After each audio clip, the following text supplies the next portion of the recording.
Deal sign ചെയ്ത എക്സൈറ്റ്മെൻറ്റിൽ ആദേശിനെ നോക്കി പുച്ഛിച്ചു നിൽക്കുകയാണ് ഹൈദറും നസറും. അങ്ങനെ നമ്മൾ പാർട്ട്നേഴ്സ് ആയല്ലേ? ഇത് കണ്ട് ഒന്നും പറയാതെ ആദേശ് ജമാലിനെ വിളിച്ചു. ജമാൽ, ആ ഷിപ്മെൻറ്റ്സ് ക്യാൻസൽ ചെയ്തേക്ക്. ഇത് കേട്ട് ഇത്രയും നേരം ആർമാദിച്ചുകൊണ്ടിരുന്ന ഹൈദറിൻ്റെ മുഖം കടന്നിൽ കുത്തിയ പോലായി. എന്താ പറഞ്ഞത്? നീ എന്തിനത് ക്യാൻസൽ ചെയ്യുന്നേ? ഇതിൻ്റെ ലാഭം നിനക്കും കൂടെ ഉള്ളതാ. ആ ഷിപ്മെൻറ്റ്സിൻ്റെ അകത്ത് എന്താണെന്ന് നിനക്ക് എന്തെങ്കിലും ഐഡിയ ഉണ്ടോ? നിനക്കറിയത്തില്ല, ഞാൻ പറഞ്ഞു തരാം. നല്ല അന്തസ്സായിട്ട് അവർ സ്മഗിൾ ചെയ്ത് വെപ്പൺസ് കടത്തുകയാണ്. അതാണ് നീ ഇപ്പോൾ പറഞ്ഞ ബിസിനസ്. എന്ത് വെപ്പൺസ്? നീ എന്തേ പറയുന്നേ? ഇതെന്താ മിസ്റ്റേക്ക് പറ്റിയതാ? നീ പറഞ്ഞ ആ മിസ്റ്റേക്കാണ് നിന്റെ പുറകെ നിൽക്കുന്നവർ. എന്താ സംഭവിച്ചതെന്ന് അവരോട് തന്നെ ചോദിക്ക്.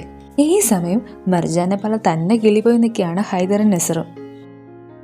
എനിക്കിതേപ്പറ്റി ഒന്നും അറിയില്ല. ഈ ഷിപ്മെൻറ്റ്സ് ക്യാൻസൽ ചെയ്യാൻ വേണ്ടി ഇവൻ തന്നെ ഉണ്ടാക്കിയതാ ഇത്. നീ ആരാ നടന്നിൻ്റെ വിചാരം? ഇതിൻ്റെ പുറകിൽ എന്തോ കളി നടന്നിട്ടുണ്ട്. കൂടുതൽ സ്പീച്ചിനുള്ള സമയം കൊടുക്കാതെ ആദേശ് അവരെ ഗെറ്റൗട്ട് അടിച്ചു. നിന്റെ മോളുണ്ടല്ലോ ആ ക്രിമിനൽ, അവൾ വാതിൽ വിളിച്ച് വെളിയിൽ പോയി. ഇവിടെ ഒരു കൊലപാതകയുണ്ടെങ്കിൽ അത് നിങ്ങൾ തന്നെയാണ്. എൻ്റെ മകൻ്റെ മരണത്തിന് ഉത്തരവാദി നിങ്ങളൊരൊറ്റ ഒരുത്തി മാത്രമാണ്. ദേ, മര്യാദയ്ക്ക് സംസാരിക്കണം. അവൻ്റെ മരണം സ്വയം വിളിച്ചു വരുത്തിയതാ. അതിന് എന്നെ വെറുതെ പറയണ്ട. ഈ ഷിപ്മെൻറ്റ്സ് ക്യാൻസൽ ചെയ്യാൻ വേണ്ടി നീ ഉണ്ടാക്കിയ പ്ലാനല്ലേ ഇത്? ദേ, ഇത് നോക്കിയിട്ട് പറഞ്ഞീ ഒന്നും ആലോചിക്കാതെ എടുത്തു ചാടരുതെന്ന് ഇനിയെങ്കിലും ഒന്ന് പഠിക്കുന്നീ. നിനക്കെന്നെ ജയിലിൽ അയക്കായിരുന്നല്ലോ, നീ എന്തിനാ എന്നെ രക്ഷിച്ചേ? എൻ്റെ സൈനായിരുന്നല്ലേ ഇതിൽ? എന്ത് പറ്റി പെട്ടെന്ന് മനസ്സല്ലേ?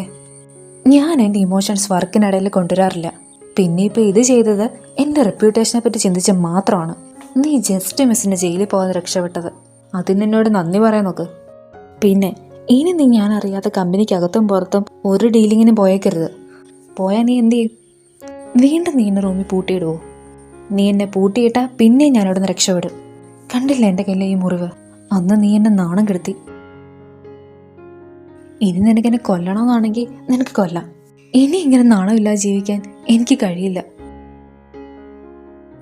അവൾ പറഞ്ഞതിനൊന്നും മറുപടിയില്ലാതെ അവൻ അവിടെ തന്നെ നിന്നു. നിനക്കിങ്ങനെയൊന്നും വരണമെന്ന് ഞാൻ ശരിക്കും ആഗ്രഹിച്ചിട്ടില്ല.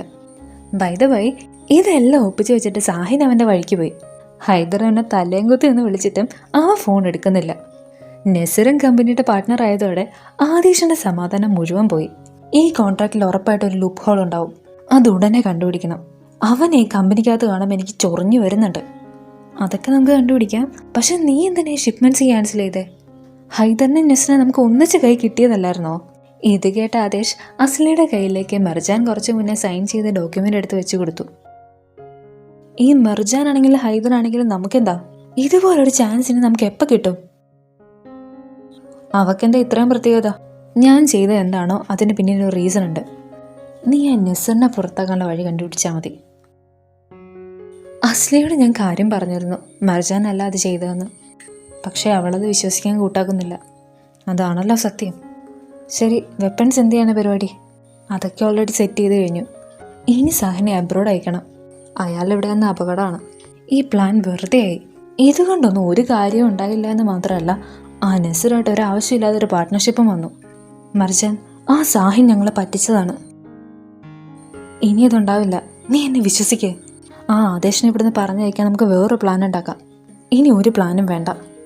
അവനില്ലായിരുന്നു ഇപ്പം ഞാൻ ജയിലിൽ കിടന്നേനെ. ഇത് കേട്ട് നസറിന് അത്ര പിടിക്കുന്നില്ല. അതുകൊണ്ട് അവൻ നേരെ വിഷയം മാറ്റി അവളോട് വീട്ടിൽ കൊണ്ടുവിടാന്ന് പറഞ്ഞു. തനിയെ പൊക്കോളാന്ന് പറഞ്ഞ് നാക്ക് വായിലേക്കിട്ടപ്പോൾ ദേ വരുന്നു ആദേശ്. അവനായിട്ടൊരു കൊട്ടായിക്കോട്ടെ എന്ന് കരുതി അവൾ നേരത്തെ പറഞ്ഞത് മാറ്റി പറഞ്ഞ് നേരെ നസറിന്റെ കാര്യം ചാടി കയറി. ഇത് കേട്ട് ദേഷ്യം പിടിച്ച ആദേശ് അവരുടെ പുറകെ തന്നെ വെച്ചു പിടിച്ചു. അങ്ങനെ ഒരു കാര്യമില്ലാതെ റോഡിലൊരു ചേസിങ്ങിനൊക്കെ ശേഷം ആദേശ് തന്നെ ആദ്യം മാൻഷനിലേക്ക് കയറി. ഒരു 1/2 മണിക്കൂർ കഴിഞ്ഞ് നസറും വന്നു. കാറിൽ നിന്ന് പുറത്തിറങ്ങി പിന്നെയും മർജാനോട് ഒലിപ്പിച്ച് വയ്ക്കുന്ന നസറിൻ്റെ അടുത്തേക്ക് ആദേശ് പാഞ്ഞു വന്നു. നിനക്കെന്താ ഇവിടെ പരിപാടി? മർജാനും ഞാനിപ്പോൾ പാർട്ട്നേഴ്സ് അല്ലേ, ഞങ്ങളൊന്നിച്ച് അടുത്ത പ്രൊജക്റ്റ് ചെയ്യാൻ പോവാ. എൻ്റെ വൈഫിൻ്റെ കൂടെ വർക്ക് ചെയ്യാൻ നീ ആരാ എന്ന് പറഞ്ഞവൻ നസറിൻ്റെ കോളറിന് കുത്തിപ്പിടിച്ചു. രംഗം വഷളാവുന്നതിന് മുന്നേ പെട്ടെന്ന് മർജാൻ അടക്കി കയറി. അവൻ്റെ അടുത്ത് നിന്നെ കണ്ടുപോരുമെന്ന് ഞാൻ പറഞ്ഞതല്ലേ? അത് പറ്റില്ല എന്ന് ഞാൻ പറഞ്ഞായിരുന്നല്ലോ. ഒരു കാര്യം പറഞ്ഞനുസരിക്കാൻ നിനക്ക് എന്താ ഇത്ര മടി? നിന്റെ എപ്പോഴത്തെയും പോലുള്ള ആജ്ഞാപനം കേട്ട് മടുത്തു. പുതിയതൊന്നും ഇല്ല നിനക്ക് പറയാൻ. ഞാൻ ആളുകളെ അവരർഹിക്കുന്ന രീതിയിലാണ് ട്രീറ്റ് ചെയ്യുന്നത്. ആ പോയവനെ വിശ്വസിക്കാൻ കൊള്ളില്ല. ഓ, അവനാണ് വിശ്വസിക്കാൻ കൊള്ളാത്തവൻ. അപ്പം നീയോ? ഒന്നോട് പറയത്. നീ കേട്ടത് തന്നെ ഞാൻ പറഞ്ഞത്. ഡെമറ്റും നസറും എൻ്റെ ചൈൽഡ്ഹുഡ് ഫ്രണ്ട്സാണ്. കുറച്ചുനാൾ കഴിയുമ്പോൾ നീ ഇവിടുന്ന് പൊടിയും തട്ടി അങ്ങ് പോകും. പിന്നെ ഞാനെന്തിനാണ് നിനക്ക് വേണ്ടി അവരെ ഉപേക്ഷിക്കുന്നത്? ഒരു കാര്യം നീ വൃത്തിക്ക് കേട്ടോ, ഞാൻ ആഗ്രഹിക്കുന്നവരെ നീ എൻ്റെ ലൈഫിൽ കാണും. കഴിഞ്ഞോ? ഇനി പോവാലോ? നീ ആരാന്നാ നിന്റെ വിചാരം? ഒന്ന് മാറുന്നേ, ഞാൻ ഓൾറെഡി മടുത്തിരിക്കുക. ഈ ശബ്ദം കേട്ട് മുകളിൽ നിന്ന് നെർമിനും വന്നു. നിന്റെ കൊച്ചിൻ്റെ തരുന്ന കൈയെടുത്തേ. അപ്പോഴാണ് നെർമിൻ അവളുടെ കയ്യിലെ ബാൻഡേജ് ശ്രദ്ധിക്കുന്നത്. ഇവൾ ചെയ്തതിനുള്ളത് ഇവളിപ്പോൾ അനുഭവിച്ചുകൊണ്ടിരിക്കുന്നത്. അതിലാരും ഒന്നും പറയാൻ നിൽക്കണ്ട, അവളല്ല അത് ചെയ്തത്. ശബ്ദം കേട്ട ഭാഗത്തേക്ക് നോക്കിയപ്പോൾ ആദേശാണ്. നിർത്ത്, അച്ഛൻ അമ്മ ഇവിടെ നിന്ന് കൊണ്ടുപോ. ആദേശ് ഇനി കൂടുതൽ എന്തെങ്കിലും പറയുമെന്ന് പേടിച്ച് മെർജാൻ പെട്ടെന്ന് നെർമിനെ അവിടെ നിന്ന് മാറ്റാൻ ശ്രമിച്ചു. ഇപ്പം നിങ്ങൾക്ക് മനസ്സിലായോ സ്വന്തം മക്കൾ നഷ്ടപ്പെടുമ്പോൾ ഉള്ള വേദന? അപ്പം നീയായിരുന്നല്ലേ? ഇത് കേട്ട് ദേഷ്യം വന്ന മുസയാനം നേരെ നെർമിൻ്റെ കൊങ്ങയ്ക്ക് പിടിച്ചു. പിന്നെ പതിവ് പോലെ എല്ലാത്തിനെയും ഒന്ന് അടക്കി നിർത്താൻ ആദേശ് തന്നെ ശബ്ദം ഉണ്ടാക്കേണ്ടി വന്നു. ഇത്രയും കുഴപ്പങ്ങളൊക്കെ ഉണ്ടാക്കിയതല്ലേ? ഇതിന് പകരം ഞാൻ നിങ്ങളുടെ അക്കൗണ്ട്സ് എല്ലാം ഫ്രീസ് ആക്കിയിട്ടുണ്ട്. ഇനി കമ്പനി നല്ല ഒരു പണവും നിങ്ങളുടെ അക്കൗണ്ടിലേക്ക് വരില്ല. ഇത്രയും പറഞ്ഞ് ആദേശ് അവിടെ നിന്ന് ഇറങ്ങി. അതെ, ഒന്ന് നിന്നേ, ഒന്ന് നിക്കടാ. നിന്നോടാരും ഇത്രയും പെട്ടെന്ന് നിൽക്കാൻ പറഞ്ഞേ? നീ എന്താ പറയാൻ വന്നതെന്ന് വെച്ചാൽ പറയ്. അത് നീ എപ്പോഴും ഈ കാര്യം അറിഞ്ഞേ? എനിവേ, ഇപ്പോൾ എനിക്ക് വേണ്ടി സംസാരിച്ചതിൽ ഒരുപാട് താങ്ക്സ്. പക്ഷേ ഇനി ഇത് പറഞ്ഞ് എൻ്റെ അമ്മയുടെ നേരെ കുതിര കയറാൻ പോയേക്കരുത്. ഞങ്ങൾ നിൻ്റെ അമ്മയോട് ക്ഷമിക്കണമെന്നാണ് നീ പറഞ്ഞു വരുന്നത്. ഇതിനുള്ള പണിഷ്മെൻറ്റ്സ് നിങ്ങൾ ഓൾറെഡി എനിക്ക് തന്നു കഴിഞ്ഞു. ഇനി എൻ്റെ അമ്മയെ കൂടി ഇതിൽ വലിച്ചിടാൻ ഞാൻ സമ്മതിക്കില്ല. നിൻ്റെ അമ്മ നിന്നെ കൈ ഒഴിഞ്ഞത് കൊണ്ടാണ് നിനക്കിത് അനുഭവിക്കേണ്ടി വന്നത്. എന്താ നീ സത്യം എല്ലാവരോടും പറയാഞ്ഞേ? ഞാൻ എത്ര വട്ടം പറഞ്ഞു നിന്നോട്? നീ ഒരു വട്ടം പോലും കേട്ടില്ലല്ലോ. എല്ലാവരും എൻ്റെ നേരെ തിരിഞ്ഞു. ഇനി ഇതിൻ്റെ അമ്മയും കൂടെ അനുഭവിക്കാൻ ഞാൻ സമ്മതിക്കില്ല. അവരെന്തൊക്കെ പറഞ്ഞാലും എൻ്റെ അമ്മ തന്നെയാണ്. ഇത് കേട്ടവൻ ഒന്നും മിണ്ടാതെ അവളെ വിളിച്ചുകൊണ്ട് നടന്നു. അസ്ലിക്ക് അത് ഷിപ്മെൻറ്റ്സ് ക്യാൻസൽ ചെയ്ത് തീരെ പിടിച്ചിട്ടില്ല. അത് മെർജാനും കൂടെ വേണ്ടിയാണെന്ന് അറിഞ്ഞപ്പോൾ പിന്നെ പറയണ്ടല്ലോ. പോരാത്തവൻ അവൾക്ക് വക്കാലത്ത് പിടിക്കാൻ ജമാലും കൂടെ വന്നു. ഇതും കൂടെ കേട്ട് കൺട്രോൾ പോയി അസ്ലി അവൻ്റെ നേരെ ചാടി. അവിടുന്ന് എഴുന്നേറ്റ് പോവുക അല്ലാതെ വേറെ വഴിയില്ലെന്നായപ്പോൾ ജമാൽ അവിടുന്ന് എഴുന്നേറ്റ് പോയി. ഈ സമയം ആദേശ് മെർജാനെ നേരെ പിടിച്ചു വലിച്ചു കൊണ്ടുവരുന്നത് മരുന്നിട്ട് കൊടുക്കാനാണ്. ഈ രംഗം കണ്ട് കിളി പോയി മുസൈൻ അവരുടെ വാതിലിന്റെ പുറകിൽ പമ്മി നിപ്പുണ്ട്. ആദേശ് ഒന്ന് ഇമോഷണലായി വന്നപ്പോഴാണ് നിസറിന്റെ കോൾ വന്നത്. ഈ സമയം ആദേശിനോട് യാത്ര പറയാവുന്ന ബിന്നാസിനെ ആദേശ് പോവാൻ സമ്മതിക്കുന്നില്ല. ബറാത്തും ചീച്ചക്കും ദിവസങ്ങളായി ശ്രമിച്ചുകൊണ്ടിരിക്കുന്നത് ആദേശിന്റെ ഒരൊറ്റ വാക്ക് കൊണ്ട് സാധിച്ചെടുത്തു. മെർജാൻ, നീ ഫ്രീ ആണോ? ഞാനൊന്ന് സംസാരിക്കാൻ വന്നതാ. എന്താ കാര്യം? കാര്യം അറിയാതെ ആണെങ്കിലും ഞാനും നിന്നെ കുറ്റം പറഞ്ഞു. അതുകൊണ്ട് ഇതിന് നിന്നോടൊരു സോറി പറയണമെന്ന് എനിക്ക് തോന്നി.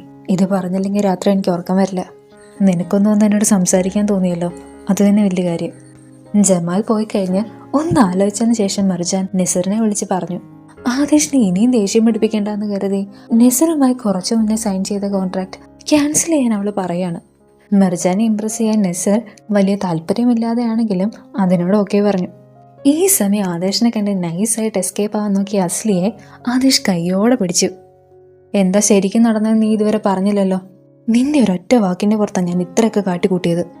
എന്താ അവളോടിപ്പോൾ ഇങ്ങനെ ചെയ്താൽ നിനക്കൊരു പ്രോബ്ലം ആയിട്ട് തോന്നുന്നുണ്ടോ? നീ വിഷയം മാറ്റാൻ നോക്കണ്ട. മരിച്ചാനപ്പോൾ ശരിക്കും കിച്ചണിലുണ്ടായിരുന്നു. അപ്പം ഞാനോർത്ത് അവളായിരിക്കുമെന്ന്. അന്ന് നീ അത് ഉറപ്പിച്ചാ പറഞ്ഞത്. അത് ഞാനും വിശ്വസിച്ചു. ശരിയാ, എനിക്കൊരു തെറ്റ് പറ്റിപ്പോയി. വയ്യാതിരുന്നപ്പോൾ എനിക്ക് പറ്റിയൊരു തെറ്റിന് നീ എന്നെ വഴക്ക് പറയാണോ? അസ്ലിയുടെ ഈ സംസാരം കേട്ട് എപ്പോഴത്തെ പോലെ ആദേശ് തണുത്തു. അടുത്ത സീനിൽ ചീചക് മാലിക്കിനോട് അവരെ ആദേശ് പോകാൻ അനുവദിച്ചില്ല എന്ന കാര്യം ഭയങ്കര സന്തോഷത്തിൽ വന്ന് പറയാണ്. ഇവരുടെ ഈ സംസാരം മാറുന്ന സെഹറിനെ ശ്രദ്ധിക്കുന്നു. അപ്പോഴാണ് അവൾക്ക് ചീച്ചക്ക് അന്ന് കടന്ന് ചാടാനുള്ളതിൻ്റെ കാരണം ശരിക്കും മനസ്സിലായത്. അവരിങ്ങനെ സന്തോഷമായി സംസാരിക്കുന്നത് കണ്ട് സെഹറിക്ക് നല്ല ദേഷ്യം വരുന്നു. മുസൈന വീണ്ടും എന്തൊക്കെയോ പറഞ്ഞ് മെർജാനെ പിന്നെ ഉപദ്രവിക്കുകയാണ്. അമ്മ ഇങ്ങ് വന്നേ, ഇതിനി നിർത്താറായില്ലേ? ഹൈദറും നെർമിനും ഈ പെണ്ണും എനിക്ക് ഒരുപോലെ തന്നെയാണ് എന്ന് പറഞ്ഞവർ ആദേശിനെ മൈൻഡ് ചെയ്യാതെ അവിടെ നിന്ന് പോയി.